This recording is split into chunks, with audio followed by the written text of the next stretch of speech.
अगस्त 5, 2019 को जम्मू कश्मीर रियासत का दर्जा घटाकर इसको यूनियन टेरिटरी बनाया गया। ये इतिहास में पहली बार हुआ। यूनियन टेरिटरीज को स्टेट बनते हुए तो देखा था, लेकिन स्टेट्स को यूनियन टेरिटरी बनते हुए हमने पहली बार देखा है। भारतीय जनता पार्टी कहती है कि इस दिन को सेलिब्रेट कीजिए। बड़ा अजीबोगरीब डिसीजन है। जिस दिन हमारी स्टेट हमसे छीन ली गई, 200 साल पुरानी स्टेट, जो हिंदुस्तान में एकमात्र डोगरा स्टेट थी, उसको हमसे छीन लिया गया। और भारतीय जनता पार्टी कहती है कि इस दिन को मनाइए। दुनिया में कौन शख्स होगा जो अपनी डिमोशन के ऊपर खुश होता होगा?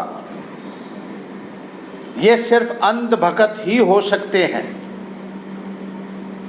स्टेट का दर्जा घटा दिया गया। ये सिर्फ स्टेट का दर्जा नहीं घटा, ये लोगों की डाउनग्रेडेशन हुई है जम्मू कश्मीर के।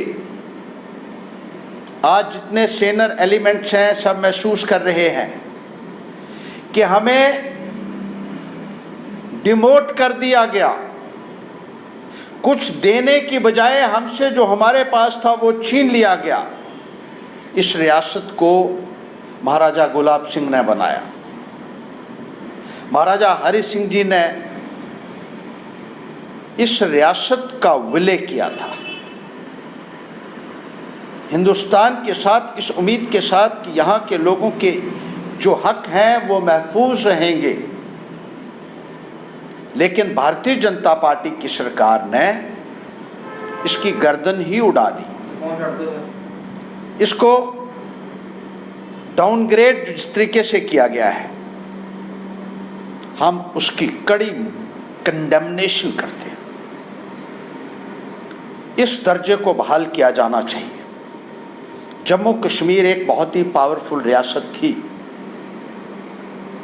हिंदुस्तान में। इस रियासत में पहले प्रधानमंत्री होते थे, फिर सदर रियासत डॉक्टर करण सिंह जी बने यहाँ के, फिर गवर्नर बने, अब लेफ्टिनेंट गवर्नर, अब एक सेक्रेटरी रैंक के हवाले इस रियासत को कर दिया गया है।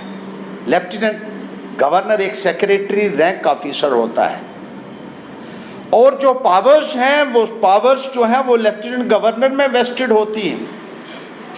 लेजिस्लेटर्स की पावर्स जो है वो भी वीटो कर सकते हैं लेफ्टिनेंट गवर्नर। यानी जो लोगों के चुने हुए नुमाइंदे भी इस असेंबली में जाएंगे, अगर वो कोई कानून बनाते हैं तो लेफ्टिनेंट गवर्नर महोदय के पास पावर्स होंगी उस कानून को वीटो करने की।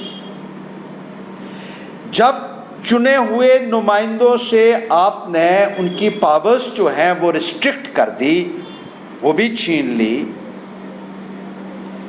तो फिर जमहूरियत का क्या मकसद रह जाता है? मैं पूछना चाहता हूं भारतीय जनता पार्टी की सरकार से।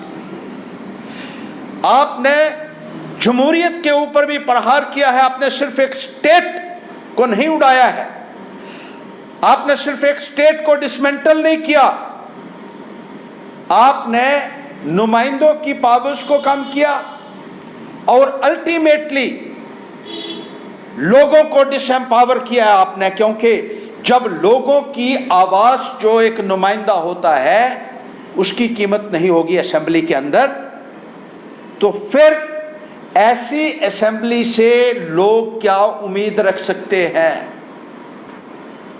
क्या वजूहात हैं? आज तक बीजेपी की सरकार बता नहीं पाई कि आपने स्टेट को इतनी बेरहमी के साथ जो डिसमेंटल किया है। और एकमात्र डोगरा स्टेट हमने कहा पूरे हिंदुस्तान में थी। हम आपके इस फैसले की न केवल निंदा करते हैं बल्कि ये मांग करते हैं कि जम्मू कश्मीर को राज्य का दर्जा जल्द से जल्द बहाल किया जाए। और इसी मांग को लेकर 5 अगस्त को पैंथर्स पार्टी धरने प्रदर्शन करेगी। 5 अगस्त के बाद भी तहसीलों में मुख्यालय जो है, जो डिस्ट्रिक्ट हेडक्वार्टर्स हैं, वहाँ पे प्रदर्शन करेगी और केंद्र सरकार से ये कहना चाहेगी कि यहाँ के लोगों के साथ इतना अत्याचार, इतना दबाव, इतना दमन की राजनीति मत कीजिए। आप मन मर्जी से जिस तरीके से प्रशासन को चलाने की कोशिश कर रहे हैं, निजाम को दबाकर आप जो चलाने की कोशिश कर रहे हैं, उससे लोगों के अंदर एक रोष है, एक गुस्सा है, नौजवानों के अंदर एक गुस्सा है। 5 अगस्त 2019 को जब आपने गला रेप किया स्टेट का, तो आपने बहुत बड़े बड़े वादे यहाँ के नौजवानों के साथ किए थे, लेकिन नौजवानों को क्या मिला है मुझे बताइए। एक डोमिसाइल आपने लाया जिसके तहत बाहर के लोगों को यहाँ के डोमिसाइल इशू किए जा रहे हैं। अब उनको मुलाजमत में हक भी यहाँ मिलेगा। यहाँ की नौकरियां और लैंड्स के ऊपर एक खतरा अभी भी मंडरा रहा है, जिसके लिए कोई कानून आप आज तक नहीं बना पाए हैं। यूनियन टेरिटरी बनने के बाद नौजवानों के अंदर खास तौर पर एक भारी रोष देखने को मिल रहा है, एक गुस्सा है विद्यार्थियों के अंदर, पढ़े लिखे युवाओं के अंदर, और भारतीय जनता पार्टी को उसका जवाब देना होगा, उसका हिसाब देना होगा। पैंथर्स पार्टी इस संदर्भ में एक मुहिम खड़ा करेगी। जम्मू कश्मीर में पूरे तरीके से जमहूरियत बहाल की जानी चाहिए और हमारा स्टेट का जो दर्जा है वो जल्द से जल्द जम्मू कश्मीर को बहाल किया जाना चाहिए।